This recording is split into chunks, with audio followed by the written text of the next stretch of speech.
और बोल एंटरटेनमेंट के गाने बोल कफारा ने मकबूलियत के नए रिकॉर्ड बना लिए हैं।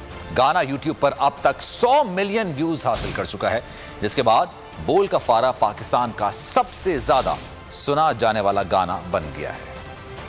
गलती कर बैठा है, गलती कर बैठा है दिल,